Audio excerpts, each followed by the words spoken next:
بسم اللہ الرحمن الرحیم نحمدہ ونصلی علی رسولہ الکریم اما بعد۔ عزیزان گرامی، حضرت عبداللہ ابن عمر رضی اللہ عنہ رسول اللہ صلی اللہ علیہ وسلم کے جلیل القدر صحابی اور حضرت عمر فاروق رضی اللہ عنہ کے سب سے زیادہ باکمال صاحبزادے ہیں۔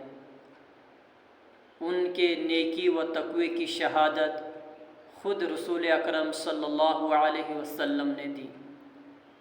حضور اکرم صلی اللہ علیہ وسلم نے فرمایا، عبداللہ بہترین شخص ہیں، کیا ہی اچھا ہو جو تہجد پڑھنے لگے۔ اس فرمان کو سننے کے بعد حضرت عبداللہ رضی اللہ عنہ رات کو برائے نام ہی سوتے تھے، ساری رات نماز میں مشغول رہتے، اور جب صبح صادق کا وقت قریب آ جاتا تو استغفار شروع کر دیتے۔